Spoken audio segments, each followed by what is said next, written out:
Episode 1 की शुरुआत होती है चांदनी से, जो कि एक नेशनल लेवल की शूटिंग प्लेयर है और वो दरअसल एक स्कूल में पढ़ती है। लेकिन उसकी जिंदगी उस दिन बदल जाती है जब वो अपने जुड़वा भाई वांसो से वीडियो कॉल पर बात कर रही होती है। वांसो कुछ अजीब और परेशान सा दिख रहा होता है और वो कहता है कि उसे उससे कुछ जरूरी बात करनी है और वो इस रविवार को मिलने आ रहा है। लेकिन तभी कोई उसके पास आता है और वो घबरा जाता है। फिर हम देखते हैं कि अचानक से उसकी खिड़की से गिरकर मौत हो जाती है और चांदनी को स्क्रीन पर सिर्फ उस अनजान इंसान की परछाई दिख रही थी। चांदनी इस बात को ज्यादा सीरियसली नहीं लेती है, लेकिन अगले दिन एक खौफनाक खबर आती है कि वांसो मर चुका है और वांसो की जो लाश थी वो स्कूल की बिल्डिंग के नीचे मिलती है। बताया जाता है कि वो खिड़की से गिर गया था, जिसकी वजह से उसकी मौत हुई है। और ऐसा कहा जा रहा था कि उसने खुद को जान से मार डाला है। लेकिन चांदनी जब ये खबर सुनती है तो वो हैरान हो जाती है और उसका ये मानना था कि उसका भाई उसे कुछ बताना चाह रहा था और उसने खुद को नहीं मारा है बल्कि किसी और ने उसकी जान ली है। चांदनी बार बार वीडियो कॉल के उस आखिरी सीन को याद करती है जब उसने किसी अनजान इंसान की परछाई देखी थी और अब उसके दिमाग में सिर्फ एक ही सवाल था, क्या ये सच में आत्महत्या है या फिर किसी ने उसके भाई को मार दिया है। अपने भाई की मौत के बाद वो पूरी तरह टूट चुकी थी, लेकिन फिर भी वो एक शूटिंग कंपटीशन में हिस्सा लेती है। लेकिन इस बार सब कुछ अलग था, क्योंकि उसका ध्यान खेल में नहीं बल्कि अपने भाई की मौत पर था और वो निशाना लगाने की कोशिश करती है। लेकिन हर बार उसका हाथ कांप जाता है, जिसकी वजह से उसका निशाना नहीं लग पाता। जब वो गन उठाती है तो उसे अपने भाई का ही ख्याल आ रहा था और आखिरकार वो सारी बुलेट्स मिस हो जाती हैं, जिसकी वजह से वो हार जाती है।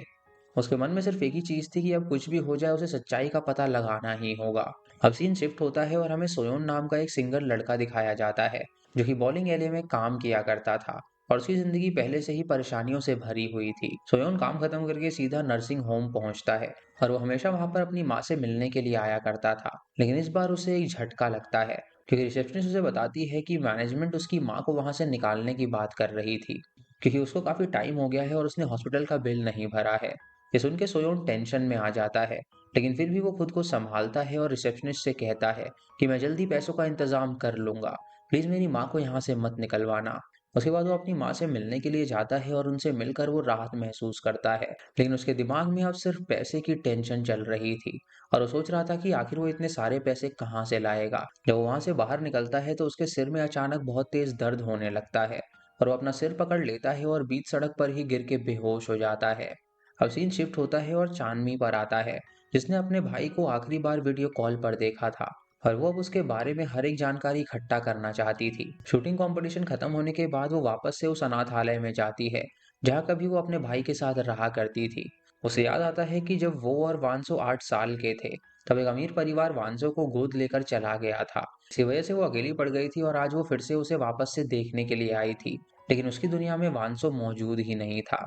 उसके बाद चांदनी वांसो के पेरेंट्स से मिलने के लिए जाती है और उसे उम्मीद थी कि वहां से उसे कोई ना कोई सच्चाई जरूर पता चलेगी। लेकिन उसे क्या पता था कि जो लोग एक बार वांसो को अपना बेटा कह चुके थे, उनके लफ्जों में अब वांसो के लिए जरा भी दर्द नहीं बचा था। वांसो के पेरेंट्स बिना किसी अफसोस के चांदनी को बताते हैं कि वांसो ने खुद अपनी जान ले ली और उससे भी बड़ा झटका उसे तब लगता है जब वांसो की माँ उसकी बुराई करने लगती है। एक तो वांसो मर गया था और उसके जो पेरेंट्स थे वो बिना किसी दुख के उसे इस बारे में बता रहे थे। तो ये सुन के उसे बहुत ही गुस्सा आ जाता है और वो चिल्ला कर कहती है कि आप लोग तो उसके पेरेंट्स थे ना, तो फिर आप अपने बेटे के बारे में ऐसा कैसे बोल सकते हैं। लेकिन ये सुनकर वो लोग चांदनी को इग्नोर कर देते हैं। उसके बाद चांदनी रोते हुए अपने भाई का फोन मांगती है, लेकिन वांसो की माँ कहती है कि हमारे पास उसका फोन नहीं है। उसका जो फोन था वो पुलिस को मिला ही नहीं था। चांदनी ये सुनकर हाथ जोड़ती है और गिड़गिड़ाने लगती है, लेकिन वो लोग उसे तुरंत डांट कर वहां से भगा देते हैं। उसके बाद सीन शिफ्ट होता है जहां एक डिटेक्टिव स्क्रीन पर एक वीडियो देख रही थी और वो वीडियो होता है जिसमें वांसो खिड़की से गिरता हुआ नजर आ रहा था। तभी डिटेक्टिव उसके पास आता है और उससे कहता है कि ये केस तो क्लोज हो चुका है, तो तुम बार बार इस वीडियो को क्यों देख रही हो। ये सुन के वो जवाब नहीं देती और उसे इग्नोर कर देती है। तभी वहां पे चांदनी भी आ जाती है और उसका चेहरा गुस्से और दर्द से भरा हुआ था। वो सीधे डिटेक्टिव के पास आकर उससे कहती है कि दरअसल ये आत्महत्या नहीं है, क्योंकि उसका भाई बहुत ही हिम्मत वाला था जो कि खुद को मार नहीं सकता, बल्कि उसके भाई का किसी ने मर्डर किया है। उसे ये भी बताती है कि वो उसे कोई बात बताने वाला था और उससे मिलने के लिए आने वाला था, लेकिन फिर अचानक न जाने क्या हुआ, उसकी मौत हो गई। यहाँ पर डिटेक्टिव चांदनी को शांत करने की कोशिश करती है और वो कहती है कि कई बार जो मौत होती है वो अचानक से हो जाती है और इंसान को इसका एहसास नहीं होता, जिसकी वजह से वो गलत कदम उठा लेता है। ये सुन के चांदनी उसकी आंखों में देखती है और उसे कहती है कि अगर ये आत्महत्या है तो वीडियो कॉल में उसने किसकी परछाई देखी थी। तभी दूसरा डिटेक्टिव बोल पड़ता है और कहता है कि क्लासरूम में स्टूडेंट्स आते जाते रहते हैं, तो हो सकता है कि किसी ने गलती से कॉल कट कर दिया हो। लेकिन चांदनी रुकने वाली बिल्कुल नहीं थी और वो कहती है कि अगर ऐसा होता तो वो फोन पुलिस को क्यों नहीं मिला। चांदनी की आंखों से आंसू आ जाते हैं, लेकिन वो अपनी आवाज मजबूत रखती है और फिर कहती है कि मेरा भाई अपने आप को जान से नहीं मार सकता, तो प्लीज उसके कातिल को ढूंढें और पता लगाएं कि किसने उसे मारा है। अब डिटेक्टिव के दिमाग में भी वही सवाल उठने लगते हैं जो कि चांदनी के दिमाग में थे। उसके बाद सीन बदलता है और हम सुयोन को देखते हैं, जो कि हॉस्पिटल के बेड पर लेटा हुआ था और वो हल्का सा कमजोर महसूस कर रहा था। जैसे ही उसे होश आता है वो हल्का सा सिर पकड़ता है और खुद को अस्पताल में देखकर चौंक जाता है। तभी एक नर्स उसे आकर बताती है कि तुम सड़क पर बेहोश मिले थे और किसी ने तुम्हारी मदद करी और तुम्हें यहाँ पर भर्ती कराया है। ये सुनते ही सुयोन के चेहरे पर उलझन झलक रही थी और उसे याद आता है कि अचानक सिर का तेज दर्द हुआ था और वो फिर जमीन पे गिर गया था और उसके बाद क्या हुआ था उसे कुछ भी याद नहीं था। थोड़ी देर बाद डॉक्टर सुयोन की रिपोर्ट लेने के लिए एक न्यूरोसर्जन से मिलता है और डॉक्टर उसकी रिपोर्ट देकर गहरी सांस लेने के लिए कहता है। वो बताता है कि तुम्हें दोबारा यहाँ पर आना होगा, लेकिन अगली बार तुम यहाँ पर गार्जियन के साथ आना। सुयोन थोड़ा अजीब सा महसूस करता है और जवाब देता है कि मेरे पास कोई गार्जियन है ही नहीं और मेरे पास सिर्फ मेरी माँ है जो कि नर्सिंग होम में भर्ती है। ये सुनकर डॉक्टर उसे समझाने लगता है कि देखो, ये कोई मामूली बात नहीं है, तुम्हारी जो हालत है उसे नजरअंदाज नहीं किया जा सकता और तुम अभी स्कूल में हो तो किसी टीचर या अपने सीनियर के साथ यहाँ पर जरूर आना।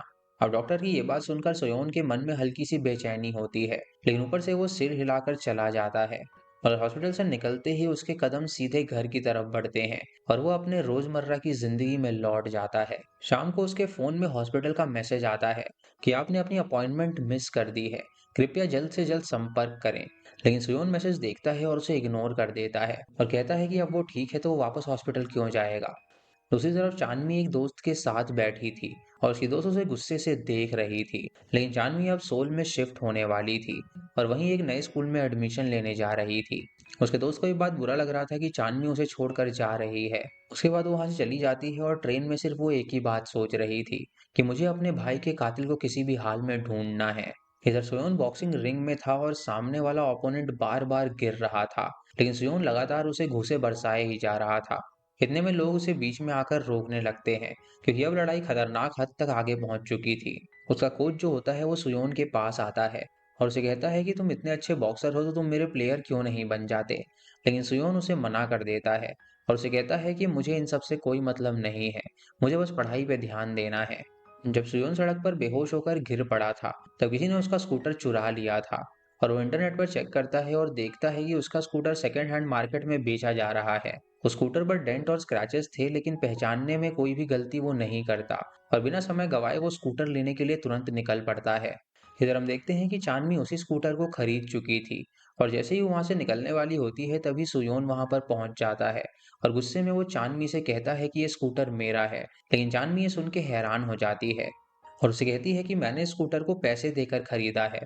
सुयोन कहता है कि अगर उसे भरोसा नहीं है तो स्कूटर का स्टोरेज बॉक्स खोल कर देखे, उसके अंदर उसे स्टिकर लगा हुआ मिलेगा। ये सुनकर शान्वी जब उसे खोलती है तो सच में वहां पर स्टिकर लगा हुआ था, लेकिन वो हार मानने वाली बिल्कुल नहीं थी और कहती है कि अगर वहां पे स्टिकर लगा भी है तो क्या हुआ, मैंने इसे अपने पैसे देकर खरीदा है और वो वापस उसे नहीं देने वाली।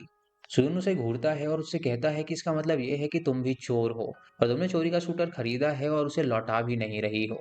इसी बहस के बीच अचानक से ट्रक आकर जोर से हॉर्न बजाता है और सुयोन का स्कूटर बीच रास्ते में खड़ा था। लेकिन तभी चांदनी मौके का फायदा उठाकर स्कूटर लेकर भाग जाती है और सुयोन भी तुरंत उसके पीछे भागने लगता है। अब चांदनी एक हॉस्टल पहुंचती है और वहां रहने के लिए वो रूम मांगती है, लेकिन हॉस्टल का मालिक उसे मना कर देता है और कहता है कि हम स्कूल के बच्चों को रूम नहीं देते। चांदनी उससे रिक्वेस्ट करने लगती है कि प्लीज मुझे यहाँ पे रूम दे दीजिए, मैं बहुत अच्छे से रहूंगी और बिल्कुल भी यहाँ पे शोर नहीं करूंगी।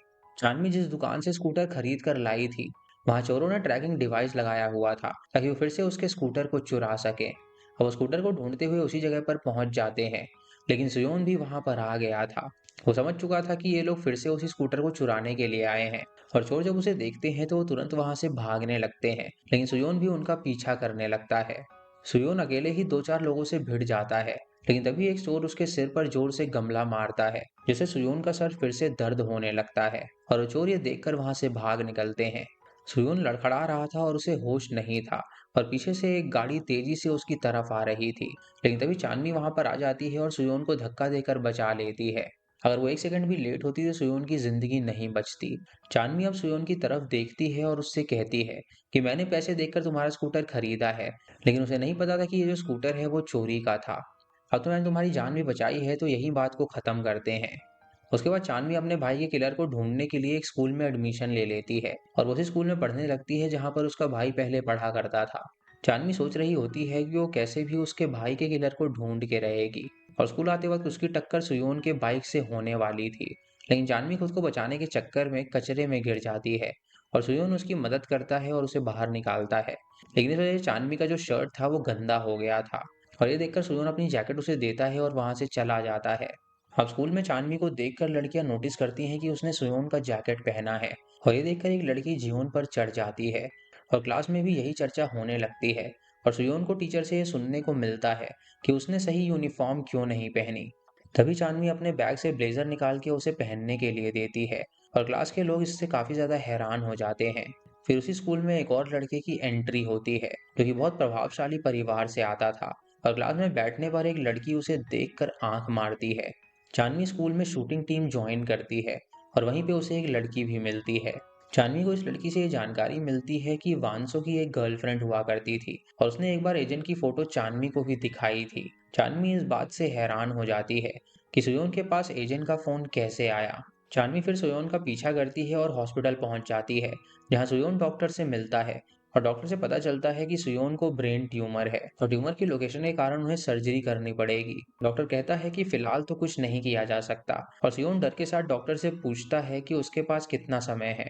तो डॉक्टर उसे बताता है कि शायद 6 महीने या 1 साल, या हो सकता है कि इससे भी ज्यादा वो जी सके। इधर चांदनी उसी क्लास में जाती है जहां से गिरकर उसके भाई की मौत हुई थी और जैसे ही वो वहां पर खड़ी होती है उसकी आंखों के सामने वांसो की तस्वीर आ जाती है। तभी सुयोन वहां पर पहुंचता है और उससे कहता है कि यहाँ से एक लड़के ने कूद कर आत्महत्या करी थी, लेकिन वो लड़का उसके बिल्कुल भी क्लोज नहीं था। लेकिन मैंने उसे गिरते हुए देखा था और मैंने ही पुलिस को कॉल किया था। इसी के साथ पहला एपिसोड यहीं पर खत्म हो जाता है। एपिसोड 2 की शुरुआत में हमें चांदनी दिखाई जाती है जो कि सोयोन के साथ उस क्लासरूम में मौजूद थी। चांदनी उससे पूछती है कि मुझे लगता है कि तुमने पढ़ाई छोड़ दी है, तो तुम काफी दिन बाद स्कूल क्यों आए हो। सोयोन बताता है कि मैं लंच के लिए आया हूँ। एक्चुअली वहां पर एक बिल्ली थी जिसका नाम उसने लंच रखा हुआ था और वो उस लंच से मिलने के लिए आया था और सोयोन लंच से मिलाने के लिए चांदनी को अपने साथ ले जाता है। उसके बाद सोयोन कहता है कि अगर मैं स्कूल ना आऊं तो तुम क्या इसका ख्याल रखोगी। तो चांदनी उससे कहती है कि इतनी क्यूट बिल्ली का वो ख्याल क्यों नहीं रखेगी। तभी चांदनी सोयोन से पूछती है कि आखिर उस लड़के के साथ उस दिन क्या हुआ था। तो सोयोन बताता है कि मैं इसी जगह पर लंच को खाना खिला रहा था और तभी ऊपर से वो सीधे उस क्लास की खिड़की से यहीं गिरा था और चांदनी इमेजिन करने लगती है कि उसका भाई कैसे गिरा होगा। इसके बाद अब ये दोनों कैफेटेरिया में चले जाते हैं और वहां सोयोन अपने दोस्तों के साथ मजाक मस्ती करता है। चांदनी भी उसके फ्रेंड के साथ खाना खा रही थी और तभी जंगम्योन नाम का एक लड़का सियोना नाम की एक लड़की को परेशान कर रहा होता है और चांदनी की फ्रेंड उसे बताती है कि जुंगयोंग ने उस लड़की के साथ बहुत ही गलत काम किया है और पुलिस को भी इसका सबूत नहीं मिला था जिससे कि वो रिहा हो गया था और स्कूल से उसे निकाल दिया गया था, लेकिन फिर से उसे स्कूल में एडमिशन मिल गया। सियोना काफी परेशान हो जाती है और वहां से चली जाती है। जंग योंग जब क्लास में आता है तो वांसो के बारे में बात करता है कि काश वांसो आज जिंदा होता और मैं उसे मार पाता। चांदनी जब ये सुनती है तो उसे काफी ज्यादा गुस्सा आता है और जंग योंग के पास पूरी हिम्मत के साथ जाकर उसे सुनाने लगती है। जंग योंग भी उससे बदतमीजी करने लगता है और तभी पास में बैठा जेबम भी जंगम्योंग को बोलता है कि चांदनी सही कह रही है। तभी वहां पे ओसंग नाम का लड़का आ जाता है और उसे प्रिंसिपल की धमकी देता है जिससे कि जुंगयोंग वहां से भाग जाता है। इधर सुयोन डॉक्टर से अपना चेकअप करवाने के लिए जाता है और इसी बीच डॉक्टर उसे बताता है कि तुम्हारे ब्रेन में ट्यूमर है और इसलिए तुम्हारे व्यवहार में तुम्हें चेंजेस नजर आए होंगे। तुम्हें या तो बहुत ही गुस्सा आ सकता है या तो तुम बहुत ज्यादा डर जाओगे या फिर तुम काफी ज्यादा इमोशनल भी हो सकते हो। अब तुम्हें सिर्फ एक ही काम करना है कि खुद को किसी भी सिचुएशन में शांत रखना है। उसके बाद डॉक्टर उसे दवाई देता है और सोयोन वहां से निकल जाता है। इधर चांदनी को दिखाया जाता है जो कि शूटिंग की प्रैक्टिस कर रही थी और यहाँ पे हम देखते हैं कि जेबम की मदद करने के लिए कोच चांदनी को चुनता है और इस चीज के लिए वो मान भी जाती है। अब चांदनी उसे लेकर जाती है और उससे प्रैक्टिस करवाने लगती है और इधर हम सोयोन को देखते हैं जो कि काम कर रहा था और से दो लड़कियां अपने पास बुलाती हैं और यहाँ पर जो कैप पहनी हुई लड़की होती है वो वांसो की गर्लफ्रेंड थी। इस लड़की ने सोयोन के पास अपना फोन रखने के लिए दिया था ताकि उसका मैनेजर उसे ट्रैक ना कर पाए। हम देखते हैं कि एजम अपना फोन चेक करने लगती है और तभी उसे कई मैसेजेस दिखाई देते हैं जो वांसो के बारे में जानने के लिए किए गए थे। सोयोन उसे बताता है कि वो मैसेज उससे चांदमी ने किए हैं और चांदमी उसकी क्लासमेट है, ये कह के वो वहां से चला जाता है। अब एजम सोचने लगती है कि वो चांदमी से बात करे या उसे इग्नोर कर दे, और वो ऐसे ही सोचते हुए वहां से निकल जाती है। इधर हम देखते हैं कि चांदमी जेबम को कुछ ज्यादा ही प्रैक्टिस करा देती है, जिससे कि वो बुरी तरह थक जाता है। तभी चांदमी के पास ओसंग आता है और वो जेबम के बारे में उसे बताता है कि 1 साल पहले उसका एक्सीडेंट हो गया था और 6 महीने तक जेबम कोमा में था और उसकी सारी याददाश्त खत्म हो चुकी है और उसे अपने टीचर और अपने दोस्त कोई भी याद नहीं रहते। तभी थका हुआ जेबम उठकर उसके पास आता है और चांदनी को आज के लिए शुक्रिया अदा करता है उसे प्रैक्टिस कराने के लिए।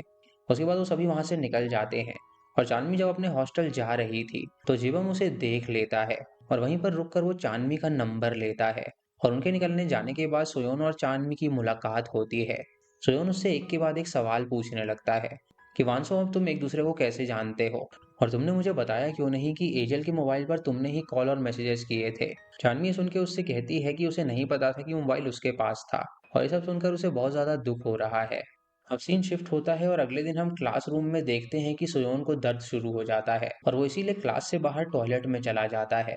चांदनी उसे देख लेती है और वो भी उसके पीछे टॉयलेट तक आ जाती है, और तभी वो देखती है कि टॉयलेट में से खून बाहर आ रहा है और वो तुरंत चिल्लाने लगती है और उसे बाहर आने के लिए कहती है। तभी सियोन पीछे एक टॉयलेट से बाहर आता है और वो अपने सामने सियोना को देखता है, जिसने अपने हाथ को काट दिया था। ये लड़की वही थी जिसका शोषण हुआ था, और उसको ऐसा देखकर वो दोनों काफी ज्यादा हैरान हो जाते हैं। वो उस लड़की को तुरंत बाहर निकालते हैं और चांदनी एम्बुलेंस को कॉल करती है और उसे हॉस्पिटल ले जाया जाता है। उसके बाद डिटेक्टिव, जिसने पहले चांदनी से उसके भाई के बारे में पूछताछ करी थी, वो यहाँ पर आती है और वो सोना के बारे में ही पूछताछ करने लगती है। लेकिन तभी खबर आती है कि सोना को होश आ गया है, इसीलिए वो पूछताछ को बंद कर देती है। जानवी उसी डिटेक्टिव को कहती है कि मैंने अब तक किसी को नहीं बताया है कि मैं वांसो की बहन हूँ, इसीलिए आप भी ये बात किसी को मत बताना, क्योंकि अगर उन लोगों को पता चलेगा तो वो लोग उससे दूरी बना लेंगे। इधर सेओना का पिता स्कूल प्रिंसिपल से मिलता है, क्योंकि उसकी बेटी काफी परेशान थी और वो अपने आप को मारना चाहती थी। वो उस प्रिंसिपल से पूछता है कि आखिर तुमने जुंगयोंग को वापस से स्कूल में कैसे ले लिया, सिर्फ इसीलिए कि उसने पैसे खिलाए हैं और वो अमीर है। उस जुंगयोंग को तुरंत उसके सामने लाए, वो उसे जान से मार डालेगा। इधर चांदनी शूटिंग टीम के साथ होती है और तभी उसे एजम का मैसेज आता है और वो उसे रात में 8 बजे मिलने के लिए बुलाती है।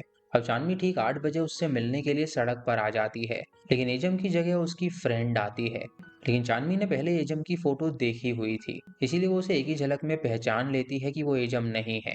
चांदनी कहती है कि मुझे एजम से मिलना है तो तुम उसे बुलाओ, लेकिन वो लड़की उसे मना कर देती है और उसे कहती है कि अगर तुमने एजम से मिलने की कोशिश करी तो मैं तुम्हें मार डालूंगी।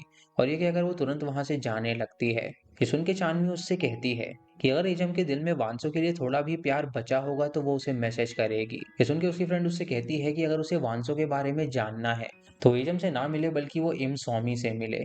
अब ये सुनकर चांदनी स्वामी से मिलने पहुंच जाती है और स्वामी उसे बताती है कि अच्छा हुआ वांसो मर गया, क्योंकि उसकी वजह से मुझे दूसरे स्कूल जाना पड़ा था और मैं कभी भी उसे भूल नहीं पाई हूँ। बस मैं ये सोचती रही थी कि उसे कैसे मारूं, क्योंकि वो बहुत ही बुरा लड़का था और लोगों को ब्लैकमेल करके उनसे वो पैसे ऐंठता था। जानवी ये सुनकर हैरान हो जाती है और उसे बिल्कुल भी यकीन नहीं होता कि उसका भाई ऐसा कर सकता है। इसीलिए वो शर्मिंदा होकर उससे माफी मांगती है और वहां से चली जाती है। वो बहुत ही झुकी हो चुकी थी और एक पुल पर खड़े होकर सोचने लगती है कि उसे अब तक जो कोई भी मिला है उसने वांसो के बारे में बुराई ही करी है। इधर इजम की दोस्त हॉस्पिटल आती है सोहना से मिलने के लिए, लेकिन लड़की के पिता उससे कहते हैं कि वो इलाज के बाद सोई हुई है। फिर दोनों हॉस्पिटल के मैदान में जाकर बातें करने लगते हैं और इजम की दोस्त उसके पिता से कहती है कि जुंग योंग को सजा मिलनी चाहिए।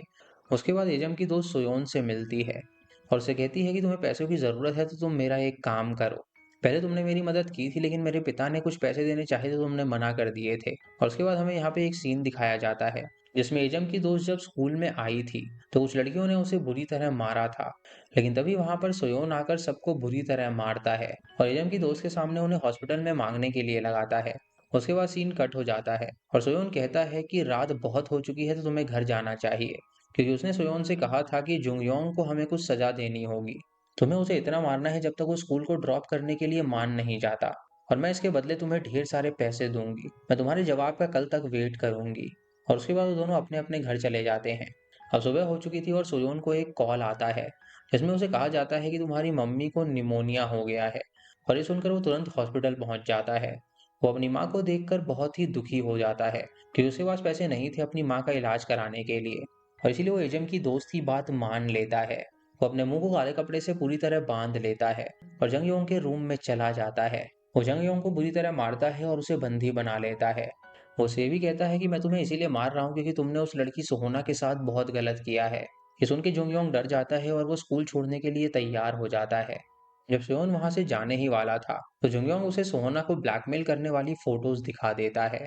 अब सेओन को इस वजह से काफी ज्यादा गुस्सा आ जाता है, इसीलिए वो हथौड़ा लेता है और उसके एक पैर को हथौड़े से तोड़ देता है। और तभी उसे डॉक्टर की कही हुई बात याद आ जाती है कि तुम्हारे व्यवहार में अब बदलाव आएंगे, जिससे कि तुम्हें और भी ज्यादा गुस्सा आ सकता है। अब ये सोचकर वो वहां से निकल जाता है और रोड पर पहुंचता है और तभी उसके सामने चांदनी आ जाती है और सेकंड एपिसोड भी यहीं पर खत्म हो जाता है।